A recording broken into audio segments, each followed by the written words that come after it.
Kimmel taking the win in that one. Bigley again in the Spears Manufacturing Machine. Side-by-side action.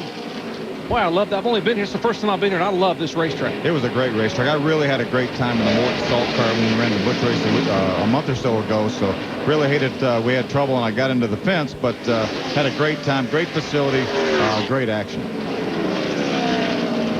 Let's check in the Eldon pits with Ray Dunlap. Well, Jerry, I was a little curious as to whether they'd leave John Wood in this number 50 truck throughout the rest of the year. You know, I kind of figured they'd run a handful of races and then take him out and keep his rookie eligibility. But they said, no, here's the reason why. John Wood has been really good at communicating with crew chief Dan Binks and telling him exactly what the truck needs during practice, happy hour, and during the race. It's the communication factor between the driver and the crew chief that has gotten him that ride. Absolutely. Communications is so important. And that's what when they go over and have what they call the gong show, where they bring drivers in and let them run laps for different owners, they look at that. Communications is as much as important as being able to drive on the racetrack. You know, we talked earlier this season that Roush may run as many as 4 trucks next year, depending obviously on sponsorship, but they've all actually been trying out some drivers in the last couple of weeks. We talked to Max Jones yesterday, and he said that they've been on the road trying drivers out in the last couple of weeks. So if they're going to run 4 trucks, they're looking for the drivers right now.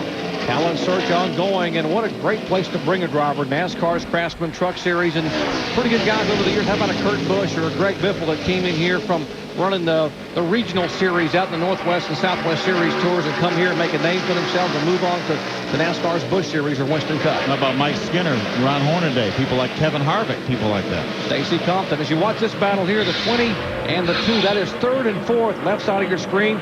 Coy Gibbs, right side, the points leader, Scott Riggs. Our Wagner race recap shows that Ted Musgrave has led 69 of 99 laps. There have been 5 lead changes, 4 caution flags for a total of 19 laps, bringing the average speed down to just under 120.5 miles per hour. Our lap leaders, Musgrave and Sprague.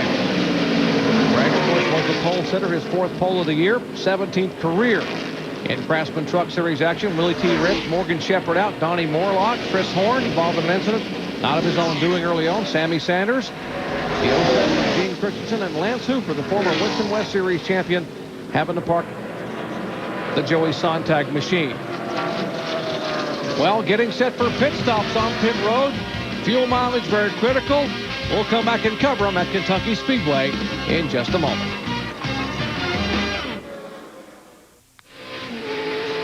Back at Kentucky Speedway, Joe Ruttman just a moment ago decided to come in a couple of laps early in the Dana Dodge. Came on the pit road, took on 2 right side tires. Had a little trouble with the jack. The jack may have actually come back down. Take a look and watch the pit stop. Watch the jack man on the left side of your screen. Did he come off the jack?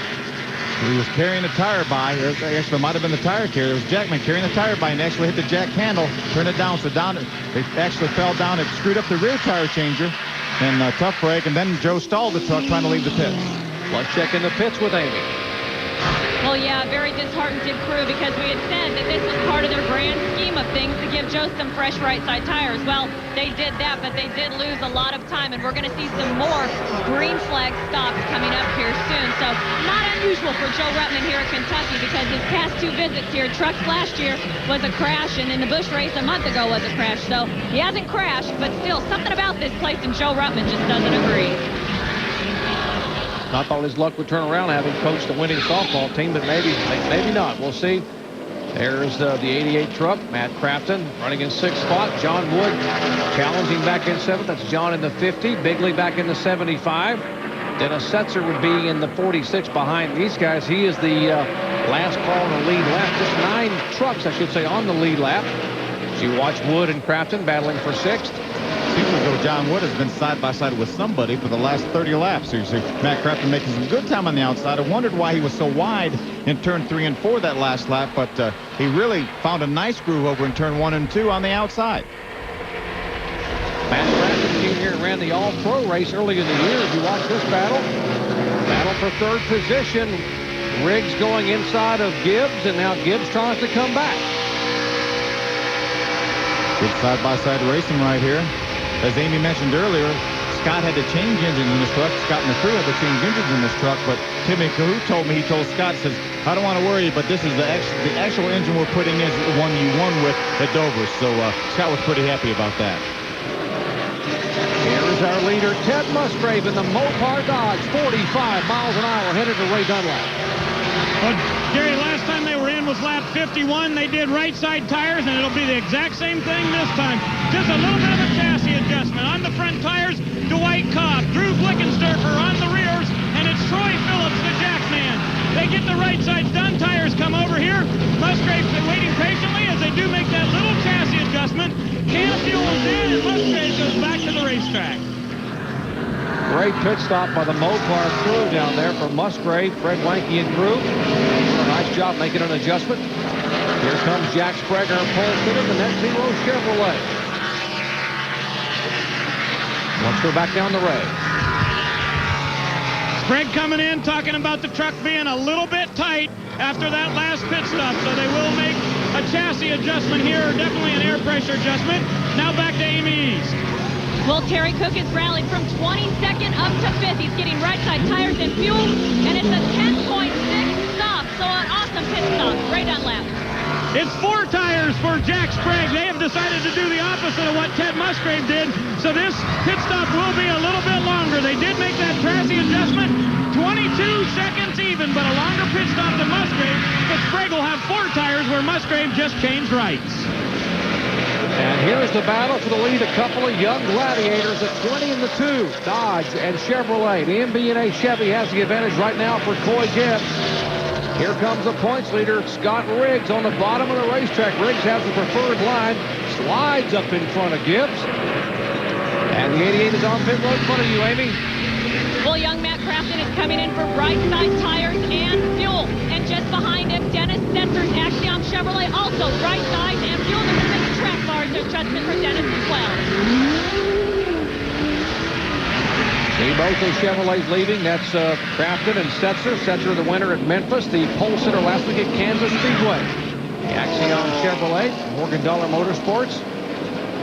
Right side damage there, just in front of the rear tire and a little bit behind it. I'll bet you that damage was from the tire change, because when you pull the tire off, it looks like he clipped the side of the truck right in front of the tire and actually pulled it out. Damage in the left front of Lance Norrick's AB Choice machine and all the way down the left side. Lance, of course, who led laps here last year. Led in this truck at Memphis, led 5 laps earlier in the year. The Oklahoma City driver. The event-appearing Chevrolet. I think that was probably damage from that earlier wreck that Ricky Hendrick started by spinning out, because there were so many trucks involved in that racetrack. A lot of them got a little bit of damage. And here comes the points leader, who is also the race leader. And the second place truck. Here is the Dodge of Riggs. The Chevrolet of Gibbs, Ricky Hendrick.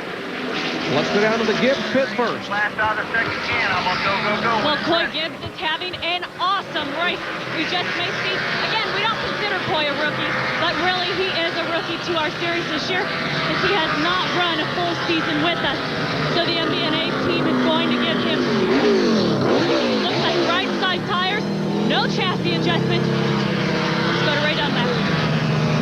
Well, Amy, they're going to the right side here for the number 2 truck. As I told you earlier, Scott Riggs was complaining about the truck not being geared correctly, but that was an incredibly fast pit stop. They should be able to make up a good bit of time on the racetrack as Riggs gives up the lead to come to the pits. Here's the 50 of John Wood coming down, bringing the Eldon Ford down to the Roush team as they will go in. Dan Banks and company. John actually inherited the lead, so he was actually the leader when he hit pit road. Billy Bigley going backwards in the Spears Manufacturing Chevy. After that great 5th place finish last week at Kansas Speedway, here is John Wood in front of Ray. Well, it'll be right sides and fuel here for Wood this time. Dan Banks coaching him through this, saying make sure you keep the wheels straight, keep the brakes on, get ready here. And they do have a little bit of a hold up here in the back. Got to make sure you got lots of fuel in it. The tires are on, no problem there. Now back to Amy. Well, the 75 of Billy Bigley made a costly mistake. He overshot his pit, so the crew had to push him down pit lane. They gave him left side tires, and that's going to cost him on a green flag stop. Tough break for Billy Bigley. There is the contact between Musgrave and Crafton, and Musgrave will go in the wall, spin around, and the leader tapped in the left rear as he's going by Matt Crafton. And heavy damage. There is the Crafton, the fast track driveway sealer Chevy. Looks like he's got some light rear damage. You'll bring it on around. Get it so I can see it. Let's talk. Looked like Matt slid up into Ted Musgrave a little bit there and knocked Ted into the outside wall and made hard contact. Musgrave, a 4-time winner, had led 80 laps tonight out of 118 thus far. Came into the night 4th in points, just 97 out of the lead, and now his truck has come to a halt. Ray? Well, Jerry, Ted Musgrave just talked with Fred Wanke on the radio, and he said, we are done for the night. Now, we have heard that happen a couple of times this year where trucks actually went back, made repairs, and came back out. But Ted says we're done. Must have been a pretty hard impact. Well, the Mopar team's still going to give it an effort. The Ultra Motorsports team, Jimmy Smith, who owns this truck. So we are under caution for the 5th time tonight. The leader comes into contact. Crafton and Musgrave will sort it out when we come back in just a moment. Randy Tolsma is the leader at Kentucky with 31 laps to go. Tolsma back on the lead lap. And the Ambusher Chevrolet in for what should be their final stop, right? Well, it sure could be, Jerry, but remember the last time they came in here, they had a good bit of fender damage to work on, so they continue to pull that right side out. Randy gets his service on the rights, and he will go away. We also see that Coy Gibbs in the number 20 came in to get right side tires during that pit stop. And Rutman was also in, so good bit of activity down here. Now, John Wood, the number 50 truck, just came in, and they decided they would do left side tires. No chassis adjustment, though, so we've got some good trucks that are going to be up front here, and it's going to change the complexion of this race. We got a lot of different guys to the front now that Musgrave has gone to the garage. Well, good pit stop for Craig Hewitson and the Tolsma crew. Blair Betts, the rear tire changer, getting Tolsma out in less than 12 seconds. Here's the damage. We are under caution for the 5th time today. Matt Crafton in the fast track driveway sealer Chevrolet coming off turn 2. There was contact between he and Ted Musgrave, the leader. Crafton had just pitted a moment ago. The Duke Thorson on machine. Crafton, one of the rookies, of course, reigning Featherweight Southwest Series champion. They're trying to get this, some of the sheet metal damage hammered out. We'll show you what happened a moment ago to bring out caution for the 5th time. Doc, watch Matt Crafton on the inside. He's going to get loose. You're going to see the back end slide out right here. You see, he corrects it. But when he corrects it, he slides up the hill into Ted Musgrave, and around he goes, and both of them make hard contact in the outside wall. You mentioned, Doc, during the break that was right after a pit stop. The thing is, that's when there's another angle. If you see him get loose, you see it wiggle, then he has to chase it up the hill.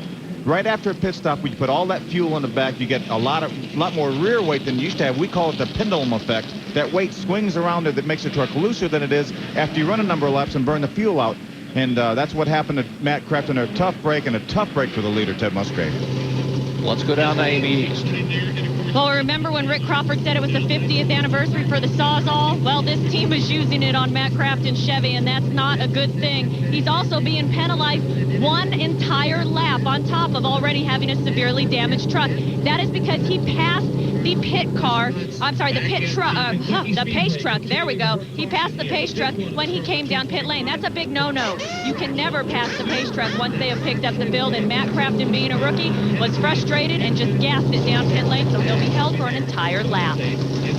Matt Crafton, 7 top 10s in the last 9 races, 2 6th-place finishes for the man who sits 3rd in rookie points, but right now he sits on pit road as laps are winding down at Kentucky Speedway.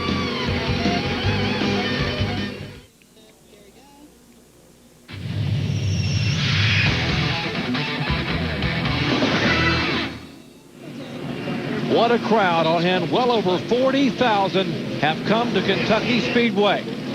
Great friends from the Cincinnati fans from the Cincinnati area, from Louisville and Lexington, and all over Kentucky and Indiana and Tennessee, enjoying NASCAR Craftsman Truck Series action at one of the best racetracks I think it's ever been built. It sure is. And I'll tell you, they've seen a great race tonight, and the thing is not over.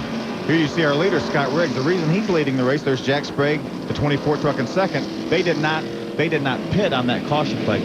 We saw them make their green flag pit stops. They stayed out when the caution flag came out. Now they're 1st and 2nd. The reason Scott Riggs is in front is because he only changed 2 tires. Jack Sprague changed 4 tires on his pit stop. And Randy Tolsma, who was a lap down,